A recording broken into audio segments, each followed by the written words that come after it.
Assalamualaikum warahmatullahi wabarakatuh.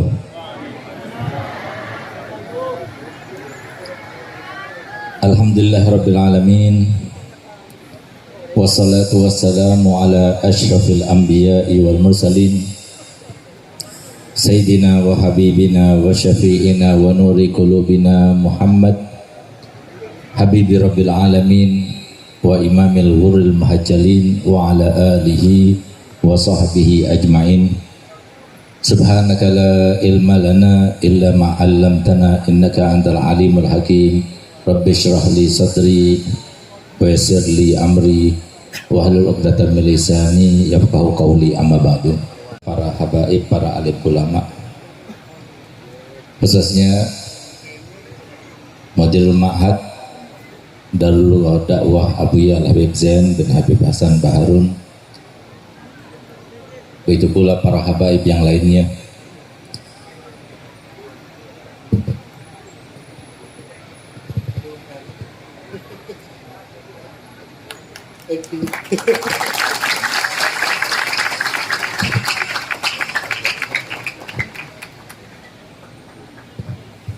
Bungana pun maraya bagi, tapi saya bini gitu orang.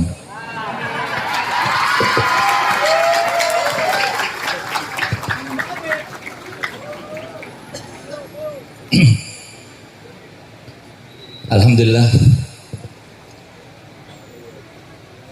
yang saya banggakan, saya muliakan man Kiai Wasil Sahibul Ma'had. Saya insyaallah moga-moga tempat menikah di tempat saya barokah, manfaat ke pondok insyaallah.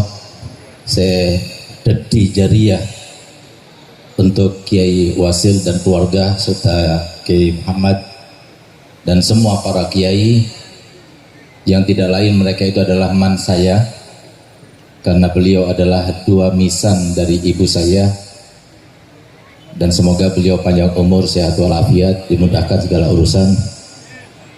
Memang seperti dikatakan oleh beliau bahwasanya kami memang termasuk orang yang tidak mau sibuk, tapi sudah disibukkan dengan keadaan.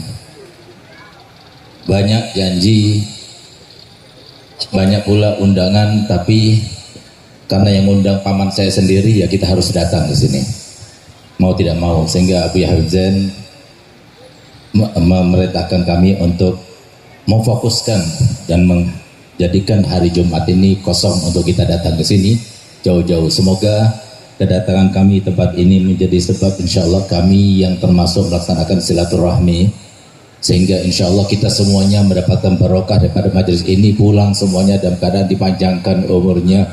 Semuanya yang hadir di atas 70 tahun semuanya sehat walafiat, kuat dohir batin, atas bawah kuat semuanya, banyak harta bedanya, luas dan tidak ada hisab di akhiratnya, dan semuanya insyaallah meninggal dunia dalam keadaan husnul khotimah, husnul khotimah, husnul khotimah. Amin amin ya rabbal alamin. Begitu pula para kiai-kiai yang lainnya, yang mohon maaf saya tidak sebutkan satu persatu, namun tanpa mengurangi rasa hormat kami. Wabil khusus yang masih juga keluarga kami, yang anak-anaknya juga belajar di pondok kami, yaitu Kiai Rahalil yang datang jauh-jauh. Semoga kita mendapatkan barokah daripada beliau dan beliau dipanjangkan umurnya, disehatkan badannya. Amin ya rabbal alamin. Para panitia,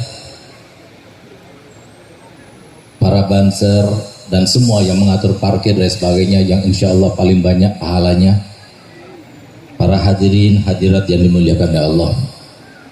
Alhamdulillah, pada saat ini, pada siang hari ini, sebetulnya tanpa ada nasihat saja sudah kita harusnya dapat nasihat.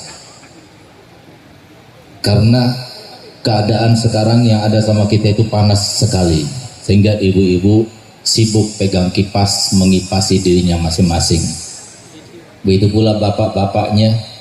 Ini adalah sebuah nasihat yang datang dari Allah langsung, bahwasanya nanti ketika kita berada di padang mahsyar, panasnya itu bukan seperti panas sekarang yang kita rasakan.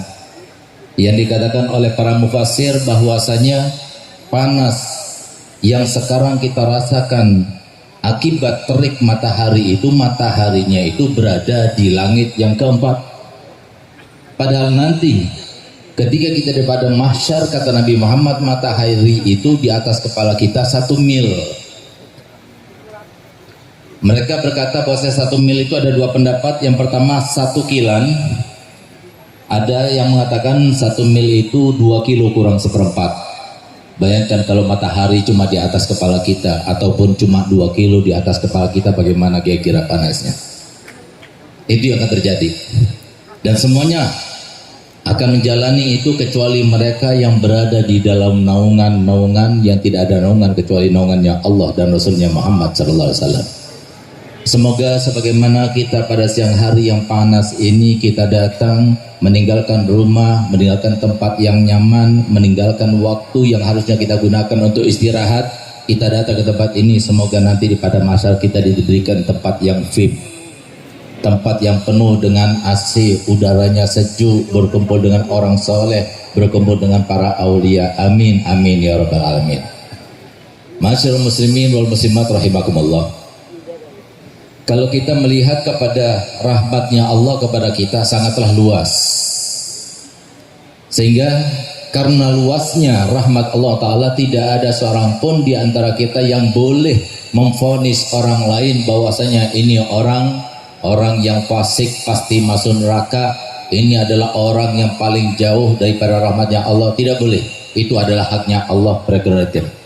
Tidak ada seorang pun yang punya hak untuk menentukan orang lain itu begini begitu. Begitu pula kalau kita melihat kepada rahmatnya Nabi kita Muhammad SAW juga sangat luas. Bahkan diantara rahmat yang cukup kita jadikan sebagai pertanda bahwasanya rahmatnya Nabi di atas rata-rata para Nabi dan Rasul, tidak ada seorang pun yang kita ketahui, yang kita jumpai, baik itu di jalanan maupun di mal-mal maupun di masjid-masjid, begitu pula di tempat-tempat maksiat, kecuali mereka semuanya Nabi Muhammad sudah bersumpah, wallahi nila arda wahidan min ummati finnar, demi Allah aku tidak ridho satu saja daripada umatku berada dalam neraka. Maunya Nabi Muhammad kita semuanya masuk dalam surga bersama Nabi Muhammad. Rahmatnya luar biasa, sehingga dikatakan dalam sebuah syair, rahmatun kulluhu wa azmun wa hazmun wa waqarun wa ismatun wa haya'u, semuanya rahmat. Umatnya Nabi Muhammad ini, kalau kita itu mau mengandalkan usaha kita, usaha yang mana? Mohon maaf, walaupun kita para orang-orang punya ilmu, para kiai, para habaib, para dai, para ustadz, mereka itu pun bisa berbicara, dikatakan orang alim itu juga dengan ilmunya Allah yang bersumber daripada Nabi kita Muhammad. Sebetulnya tidak ada apa-apanya. Oleh karena itu saya akan memberikan pesan yang merupakan pesan Nabi yang disimpulkan daripada hadis-hadis yang itu menjadi pesan daripada almarhum al-maghfurlah Abuya Al-Habib Hasan Baharun, yang alhamdulillah beliau adalah mantu daripada ibunya Asma. Dan ibunya Asma bin Kiai Safauddin, yang tidak lain adalah ibunya Asma dengan ayah daripada Kiai Wasil adalah misanan, adalah tretan, benih wisanan tretan. Jadi alhamdulillah kita sekarang ini kerabat. Itu beliau berkata begini, masing-masing jangan cuma mikirkan dunianya, masing-masing jangan cuma mikir makan dan minumnya, masing-masing jangan cuma ingin meraih cita-citanya, bikin rumah, punya kendaraan yang bagus dan sebagainya. Ada sesuatu yang lebih penting, ada sesuatu yang lebih urgen. Kenapa? Sebagaimana tadi kita melihat, kita telah melewati pekuburan daripada para habaib, para kiai yang alhamdulillah sudah dibangun rapi. Semoga yang membangunnya dan yang menjaganya, merawatnya mendapatkan kemuliaan dan keberkahan daripada yang dikubur di sana insyaallah. Dan semoga kita juga yang melewati pekuburan tadi, kita mendapatkan barokah dan inayah sehingga kita semuanya diampuni dosa-dosanya. Amin, amin ya rabbal alamin. Bahwasanya mereka itu sama seperti kita, pernah hidup, pernah pakai baju baru, pernah senang, pernah gembira, pernah bahagia, tapi juga semuanya juga pernah dicoba oleh Allah SWT. Sehingga Sebagaimana mereka pernah hidup lalu meninggal, maka nanti suatu waktu tinggal kita nunggu waktu, kita juga akan meninggal. Sayyidina Umar bin Khattab mengatakan, setiap hari aku mendengar ada suatu pengumuman yang mengatakan bahwasanya fulan telah meninggal, inna lillahi fulan telah meninggal. Nanti bakal datang suatu waktu di mana pada hari itu diumumkan Umar bin Khattab telah meninggal. Sebagaimana beliau telah mengatakan demikian, kita juga mengatakan demikian. Oleh karenanya pesannya Nabi, sebelum kita meninggal, ayo kita punya PR, tuntaskan dulu PR kita. Apa PR kita? PR kita tidak terkait dengan institusi maupun lembaga pendidikan. PR kita harus bertanggungjawabkan langsung dengan Allah Subhanahu wa taala yang menyebut dirinya wa huwa ahkamul hakimin. Tidak ada seorang pun yang bisa berdusta di depannya. Tidak ada seorang pun yang bisa berkelit dari dakwaannya. Tidak ada seorang pun yang selamat daripada kebijakannya kalau memang kita tidak berhak untuk mendapatkan rahmatnya. Apa itu yang pertama? Yang pertama, sebelum kita meninggal dan harus tuntas, jangan pernah kita benci kepada seorang pun. Kalau hati kita masih benci kepada seseorang, maka selama itu pula berarti hati kita belum bersih. Kalau di dalam hati kita itu masih ada kebencian kepada seorang, baik itu sama seperti kita NU sama NU-nya maupun yang lainnya, tetap kita tidak boleh membenci. Karena perbedaan itu tidak harus menjadikan kita itu terpecah-pecah. Tidak. Karena Allah Ta'ala telah firman dalam Al-Quran, innamal mu'minuna ikhwah. Antara mukmin satu dan mukmin yang lainnya adalah saudara. Yang diperlukan sekarang ini, yang jarang sekarang ini adalah perpecahan di antara kaum muslimin itu sangat luar biasa. Tanpa terasa mereka terabaikan daripada hadis Nabi. Padahal Nabi SAW telah menjelaskan bahwasanya ketika ditanya kapan hari kiamat ya Rasulullah, maka Nabi SAW menjawab yang ditanya tidak lebih tahu daripada yang bertanya. Tapi ada tanda-tandanya. Di antara tanda-tandanya kata Nabi Muhammad, jabu kullu dhi ra'yin bi ra'yih. Setiap golongan merasa dirinya yang paling benar. Siapa bilang? Tidak pernah kami mendengar Mbah Hashim Al-As'ari, Kiai Hasbullah, pendiri NU, yang mengatakan bahwasanya kami yang benar, yang lainnya berada di dalam neraka. Tidak, nggak pernah. Tapi kalau orang lain beragama seperti itu terserah mereka. Tapi kita, bukan ajaran kita yang semacam itu. Jangan pernah kita merasa hanya mazhab Syafi'i yang sah, mazhab yang Syafi'i yang benar, yang lainnya tidak benar, semuanya dalam neraka. Tidak. Oleh karenanya ada satu orang yang soleh bermimpi Nabi kita Muhammad SAW, dan semoga kita sebelum meninggal dunia termasuk yang bermimpi Nabi Muhammad. Yang dikatakan dalam hadis Bukhari, man ra'ani fil manam fasayarani fil yaqظah. Barang siapa yang mengimpikan aku dalam tidurnya, maka sebelum meninggalnya, kalau memang dia berhak untuk mendapatkannya karena makamnya, dia akan berjumpa langsung secara terjaga dengan Nabi Muhammad. Kalau dia tidak berhak karena bukan makamnya, maka nanti ketika meninggal Rasulullah hadir untuk menjemput ruhnya. Kalau juga bukan makamnya, maka nanti di padang mahsyar dia akan berjumpa dengan Nabi Muhammad dan dapat syafaatnya. Semoga kita termasuk yang berhak mendapatkan ru'yah Nabi SAW. Amin, amin ya rabbal alamin. Di mana orang soleh itu berkata begini, ya Rasulullah, nanti umatmu itu yang berhak mendapatkan syafaatmu itu yang mana? Maka dijawab oleh Nabi Muhammad, umatku yang berada di dalam bendera la ilaha illallah Muhammad Rasulullah. Ditanya lagi oleh yang bermimpi, ya Rasulullah, kejadiannya setelah kau meninggal itu umatmu itu berpecah belah, beda mazhabnya, beda thariqahnya, yang berhak mendapatkan syafaatmu itu yang mana? Dijawab oleh Nabi kedua kalinya, ahlu la ilaha illallah Muhammad Rasulullah. Maka kemudian ditanya lagi oleh yang bermimpi, kurang puas dengan jawabannya Nabi. Begini ya Rasulullah, mereka itu umatmu itu sudah berbeda-beda, bahkan terkait dengan caranya, thariqahnya dan lain sebagainya, ormasnya juga beda dan sebagainya. Siapa yang berhak mendapatkan syafaatmu? Dikatakan untuk ketiga kalinya oleh Nabi SAW, ahlu la ilaha illallah Muhammad Rasulullah, setiap muslim yang mengatakan la ilaha illallah Muhammad Rasulullah berhak dapat syafaatnya Nabi Muhammad.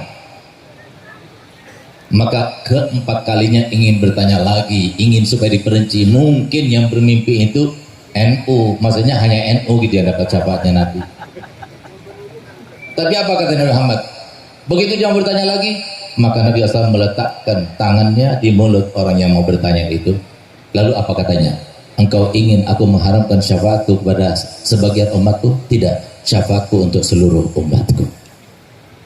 Itulah ajaran Nabi kita Muhammad. Jangan pernah benci pada siapapun, apalagi benci pada suami sama istri. Tengah ibu, banyak saya bengal ka lakena, banyak juga saya bengal ka binina.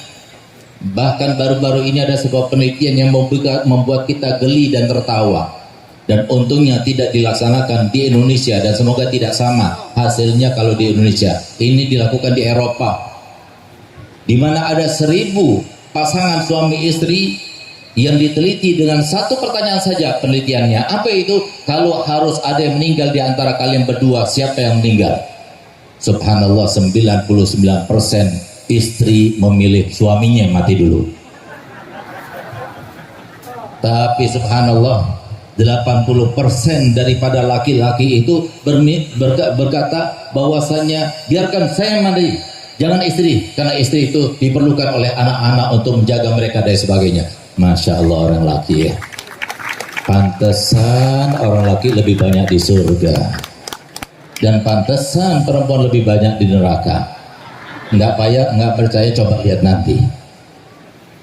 Kenapa demikian? Karena itu mereka nggak sadar, disangkanya cobaan itu hanya terjadi pada orang lain. Keluarga kita bukan cobaan, cobaan terbesar itu keluarga kita. Nggak ada yang kebetulan, Bu. Ada saya kebetulan empian nikah, ketika bertanya kepada saya banyak pertanyaan di WA saya, Beb, kebetulan Beb, saya bernasib kurang baik, Beb, dapat suami yang tidak baik. Ada lagi, Beb, kebetulan Beb, saya punya istri yang tidak baik. Nggak ada yang kebetulan, sudah direncanakan. Allah sangat profesional. Allah sangat tahu bahwasanya istri yang paling pas sama kamu yang kayak gini nih. Suami yang paling pas untuk kamu ya kayak gini. Kalau nggak kayak gini ya bukan ujian. Seakan-akan kita lupa bahwasanya Allah Ta'ala sudah berfirman, wa ja'alna ba'dakum li ba'din fitnatan atas birun. Aku jadikan, aku ciptakan satu dengan yang lainnya itu adalah fitnah. Untuk apa? Untuk kami lihat siapa di antara kita yang sabar. Kalau sudah kita termasuk yang sabar, Allah Ta'ala firman, innallaha ma'as sabirin. Kalau sudah bersama Allah, siapa yang bisa menipu kita? Siapa yang bisa mengganggu kita? Siapa yang bisa menyakiti kita? Nggak ada. Allah Ta'ala bersama orang yang sabar. Itu tujuannya kita hidup di dunia. Oleh karenanya Bu, mulai semangken kampian cek cinta ka suamina. Pak, mulai semangken kampian cek cinta ka binina. Kenapa? Tidak patut untuk dicintai. Sesuatu yang oleh Allah Ta'ala dijadikan beban, kemudian kita cinta pada beban. Saya paling cinta kalau dikatai orang. Saya paling cinta kalau dicela orang. Saya paling cinta kalau dimarahi orang. Ada orang berkata begitu? Nggak ada. Cinta itu kan sesuatu yang menyenangkan. Istri dan suami itu bukanlah yang menyenangkan, tapi itu adalah cobaan dari Allah. Oleh karenanya unsur utama, alasan yang paling utama kalau kita mau bahagia hidup berumah tangga, bukan harus kita pilih istri yang cantik, suami yang tampan, istri yang kaya, suami yang miliarder, tidak. Tapi kalau kita ingin berumah tangga dan rumah tangga kita bahagia, maka modalnya cuma satu, kita anggap istri dan suami kita adalah amanat daripada Allah. Kalau sudah kita menganggap semacam itu, maka sesuai dengan firman Allah Ta'ala, nisa'ukum harthun lakum. Nisa'ukum, istri-istri kalian itu adalah ladang buat kalian. Ladang untuk mengumpulkan pahala, untuk mengumpulkan ridha Allah SWT yang banyak ada pada istri kalian. Oleh karenanya Bu, Pak, ada orang nikah seodi dalam keadaan bahagia, nikah ada terkait dengan dunia nah, terkait dengan binina, terkait dengan keluarga nah, nikah sobung sebede nikah kapi andi muskilah, kapi andi problem, kapi andi masalah. Rasulullah nikah yutus kalban Allah Ta'ala untuk apa? Supaya bagaimana kita hidup di tengah-tengah masalah yang begitu menghimpit kita, bertubi-tubi dan banyak selalu berganti, tapi kita itu senang hidupnya, bahagia hidupnya, tetap bisa tertawa, bisa berbahagia. Itulah maksudnya Allah Ta'ala itu memerintahkan dan mengutus para Rasul dan Nabi itu seperti itu untuk kita semuanya. Oleh karena itu para hadirin yang dimuliakan oleh Allah Subhanahu wa Ta'ala, ketahuilah bahwasanya yang pertama, jangan pernah kita benci kepada orang lain. Mungkin benci ke orang lain cek mata. Kenapa? Karena pasti kita akan ditunggu sama malaikat atau dibentung kepalanya di kubur. Napa boleh? Kaula sadaya nikah seorang Madura. Leres ki Madura na kaula. Polan benak kiai nikah, peminat kaula nikah awas pesan ka kaula membenyak kiai aja bersama Madura. Takut salah-salah cengkolang cana peminat kaula. Minta maaf nih kiai. Tanah pagi. Leres. Alhamdulillah. Jadi orang Madura nikah beda sebuah semboyan yang tidak baik. Itu bukan dari kiai-kiai Madura, tapi itu dari kiai yang setan atau iblis itu. Apa itu? Madura itu adalah madu dan darah. Kalau baik kita kasih madu, tapi kalau tidak baik kita akan kasih darah. Tidak, yang benar Madura itu semuanya madu. Yang baik kita kasih madu, yang tidak baik kita juga kasih madu. Itulah ajaran Nabi kita Muhammad SAW. Setuju? Nah, itulah Madura. Yang kedua, ada yang mata demikian, potena tolang lebih baik dari potenya mata. Potena tolang lebih baik daripada potena mata. Cek tertajah. Neka benar ajaran Nabi Muhammad. Pening sentolok mata langsung ngalah are. Cek. Neka perintahna Nabi SAW, la tagdob. Napa bisa terjadi perampian? La tagdob. Jangan saja ngamuk. Kenapa polana? Ada orang yang sepatut untuk kita memarahinya, kecuali karena kata-katanya, kecuali karena tindakannya. Ucapan dan tindakannya itu datanya daripada siapa? Daripada Allah. Itulah pesan Nabi Muhammad, kun ma'al khalqi kana khalqa. Jadilah kau bersama makhluk, tidak ada makhluk. Yang ada apa? Adalah kita bersama Allah. Neka kapini ka robot, kalau sudah jadi ka robot, beda masalah. Allah Ta'ala teroningnya dari kaulah sadaya jeneka respon mempian beremah, mempian respon sesuai dengan ajaran Allah dan Rasulnya iblis kenceran, mempian respon tak sesuai dengan ajaran Allah dan Rasulnya maka ampian iblis dosa. Neka maksud Allah Ta'ala.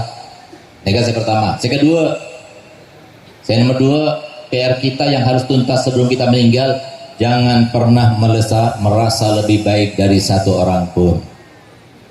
Teka abe na kiai, teka abe na habaib, teka abe na orang saya andi kekayaan saya banyak, andi jabatan saya banyak aja.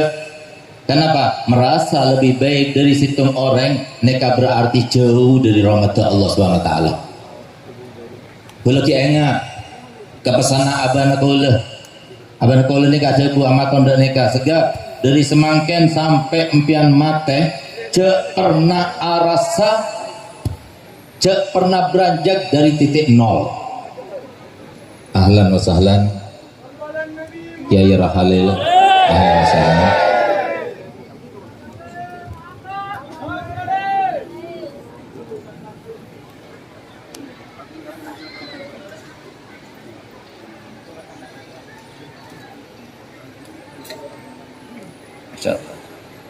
Tarik.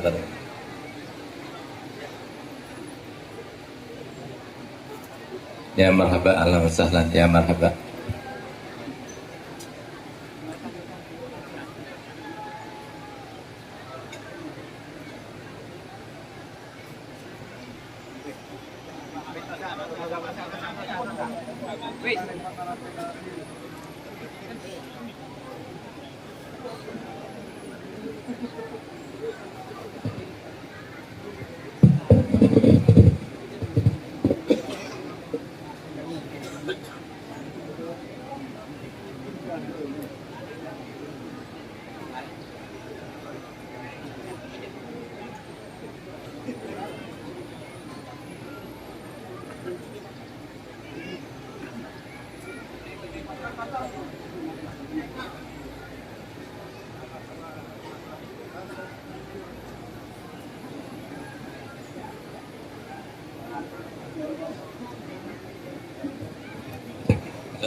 Teka orang fasik, teka orang senego dalam tangan naneka butol-butol nginoman teka banyak tatu-tatu na teka anak apa karena Rasulullah telah bersabda dalam hadisnya fa innal umura kullaha bihawatimiha, orang nikah tidak ditentukan di awalnya, tidak ditentukan di tengahnya, tapi semua orang ditentukan nanti bagaimana akhirnya. Ajar ke kehidupan seorang Habib Abdullah Haddad Sahibul Ratib. Habibullah Haddad nikah menjabat sebagai rajanya wali dari mulai umur 24 tahun sampai 60 sampai 86 tahun sekitar umurnya. Sesuatu yang sangat fenomena. Imam Ghazali cuma 3 bulan, Imam Nawawi cuma 3 minggu. Habibullah Haddad 60 tahun lebih menjabat sebagai rajanya wali. Dari umur 6 tahun beliau itu sudah biasa melaksanakan sholat 200 rakaat.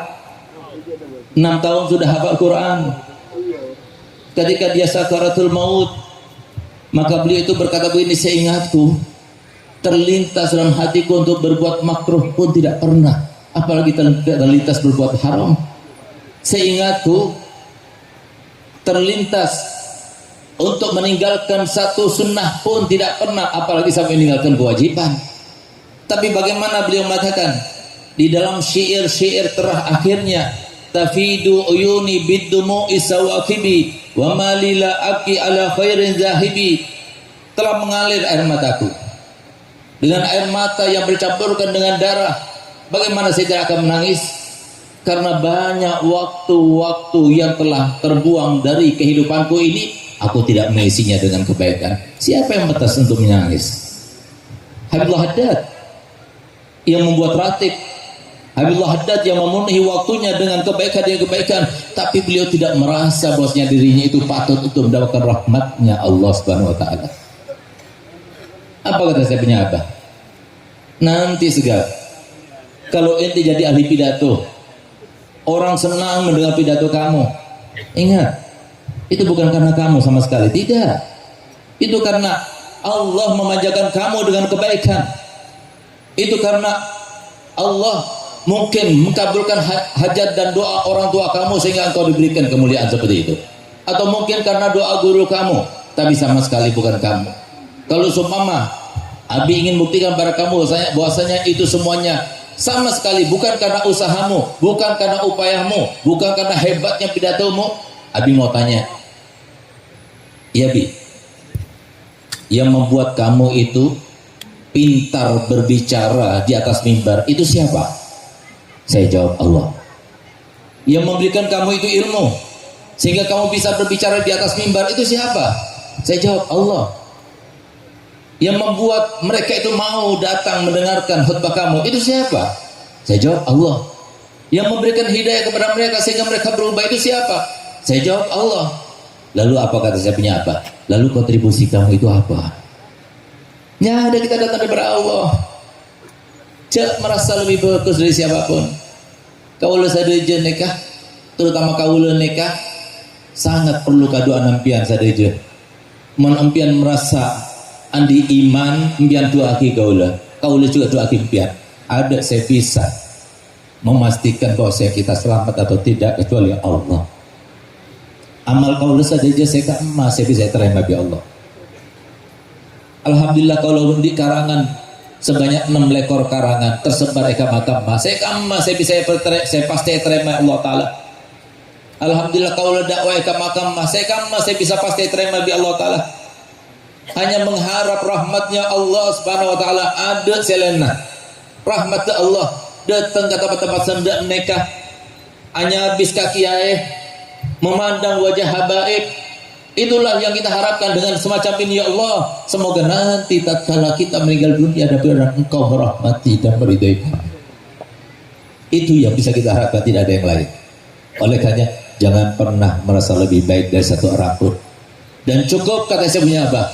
Kalau untuk memastikan dan merealisasikan bahwa kita sebelum meninggal, kita harus pastikan bahwa kita tidak lebih baik dari satu orang pun. Jawab pertanyaan Abi, kata saya punya apa? Apa itu Bi? Yang pertama, berani kamu bersumpah bahwasanya ada satu saja kebaikan yang pernah kamu lakukan dulu, sekarang pasti diterima sama Allah.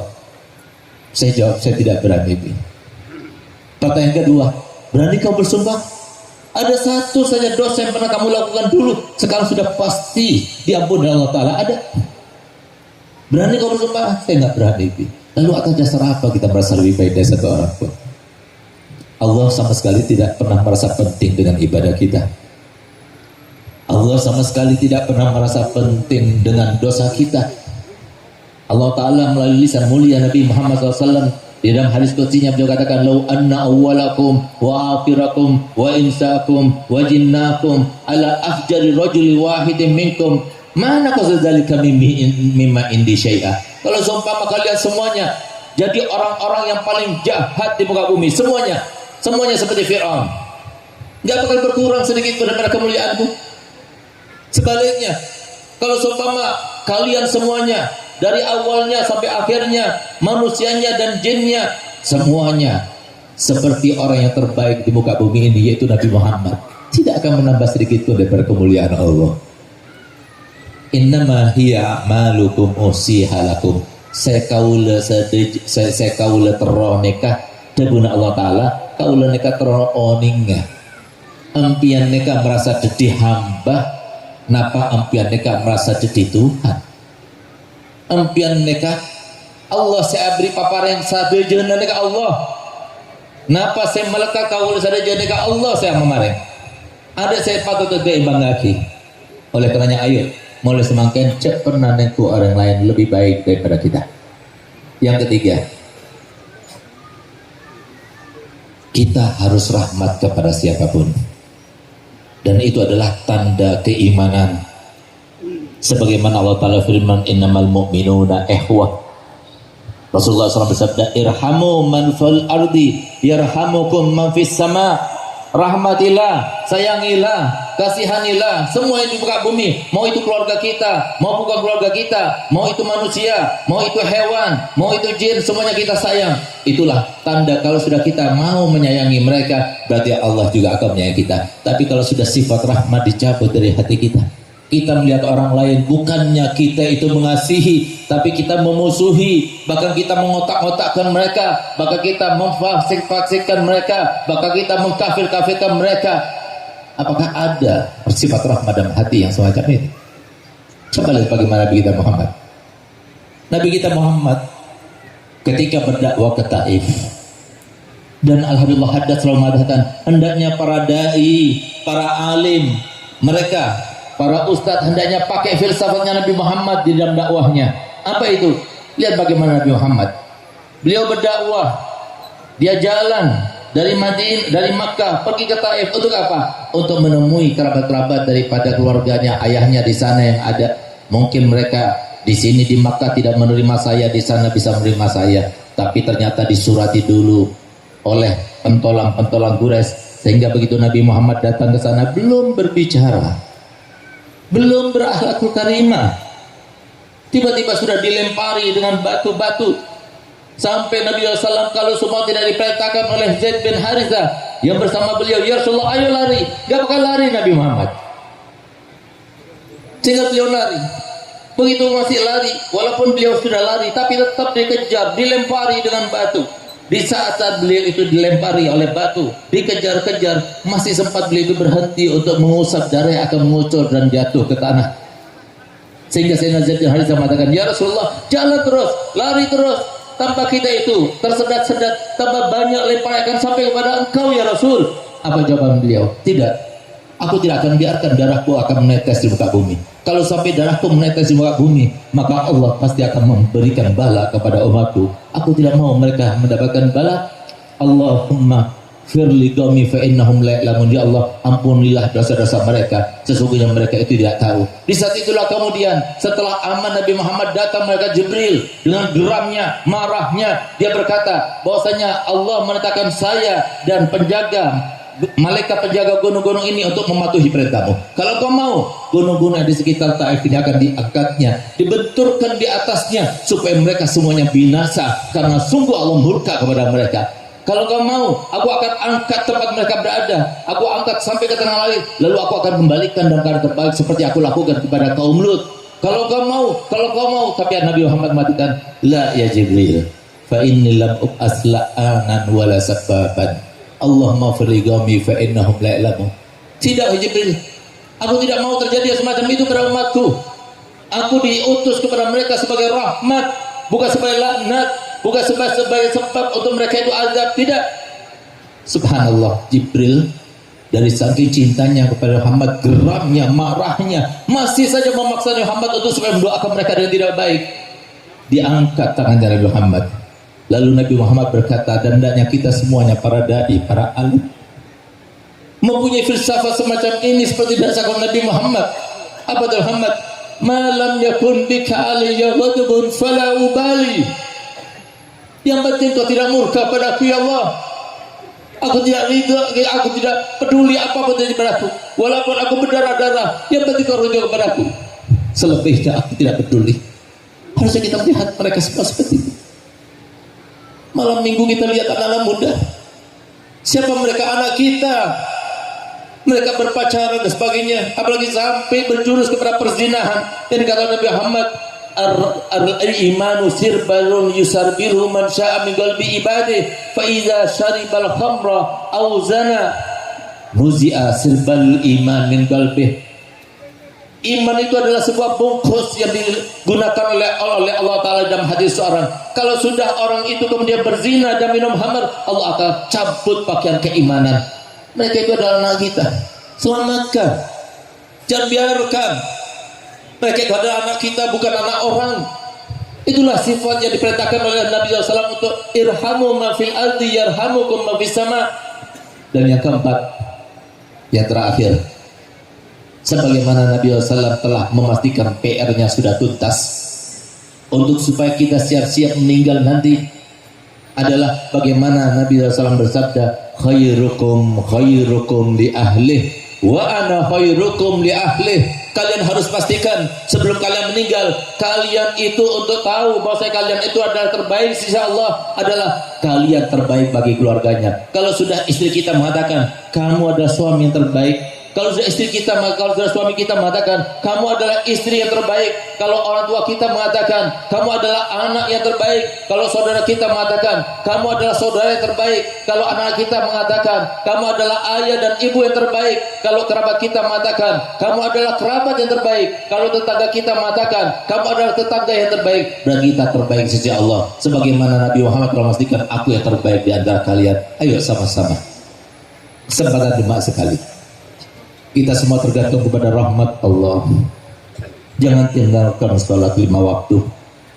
Karena selama kita masih sholat 5 waktu, berarti kita itu mau mendapatkan rahmat Allah. Tapi kalau sudah tidak sholat 5 waktu, berarti kita akan memutuskan rahmat Allah dari kita.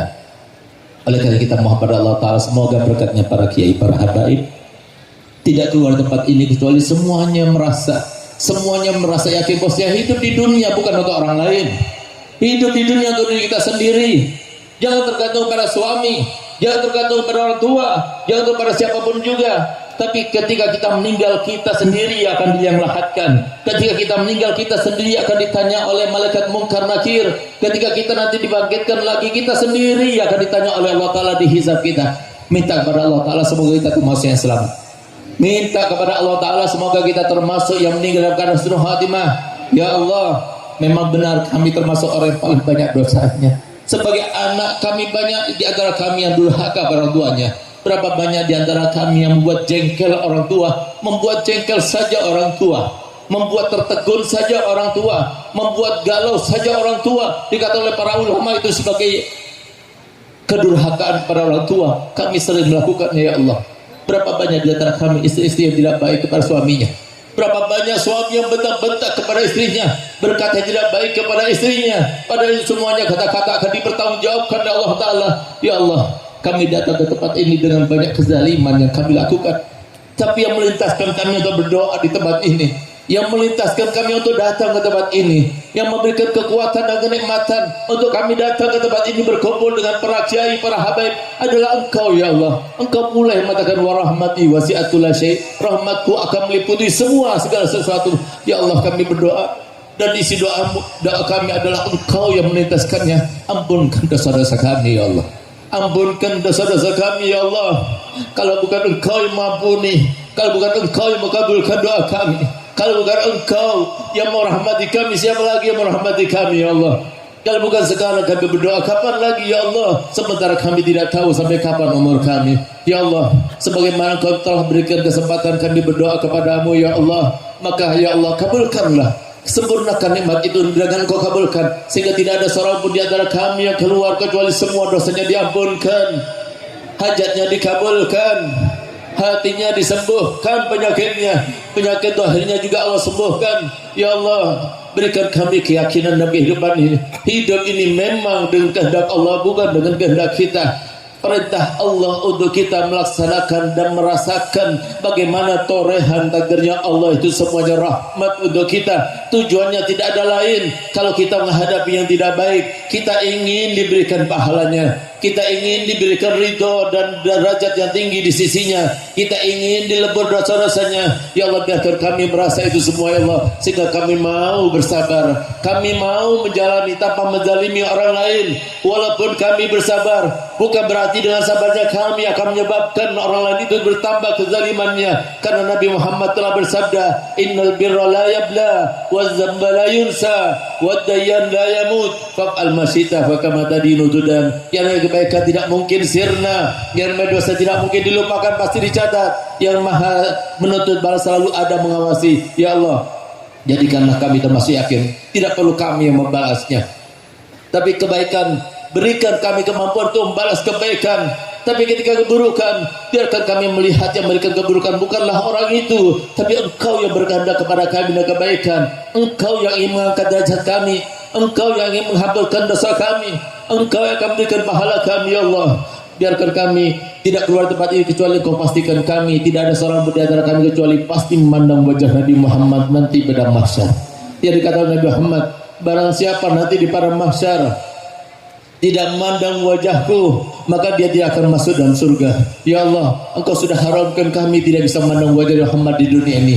Jangan Engkau untuk haramkan kedua kalinya kelak nanti pada masa kami tidak melihat wajah Nabi Muhammad. Ya Allah, jadikanlah cinta kami hanya untuk Allah dan Rasulnya. Engkau yang berikan segalanya untuk kami ya Allah. Tapi kami berapa banyak kami tidak selalu mengkufuri nikmat-Mu dan tidak mensyukuri nikmat-Mu. Ya Allah, kami sangat tahu bahwasanya orang paling mencintai kami adalah Nabi Muhammad. Biarkan cinta kami hanya untuk Nabi Muhammad. Ya Allah, jadikanlah kami keluar tempat ini dalam keadaan Engkau sudah pastikan anak-anak keturunan kami terjaga daripada fitnah akhir zaman. Mereka diasupi dengan ilmunya Nabi kita Muhammad, sehingga menjalani kehidupan ini dengan mudah, menjalani kehidupan ini dengan bahagia. Walaupun tidak ada yang enak di dunia ini, tapi kalau sudah dengan ilmunya Nabi Muhammad, iman terbalut di dalam hati kami, maka kami akan merasakannya sebagaimana pepatah mengatakan darbul habib zabib, pukulan daripada orang yang mengasihi kita, yang kita cintai itu bagaikan rasanya kismis yang manis rasanya. Ya Allah, jadikanlah kami termasuk yang merasa demikian ya Allah. Rabbana atina fid dunya hasanah wa fil akhirati hasanah wa qina adzabannar. Wa sallallahu ala sayyidina Muhammadin wa ala alihi wasallam. Alhamdulillah bil alamin. Saya mohon maaf. Wabillahi taufiq hidayah. Wassalamualaikum warahmatullahi wabarakatuh.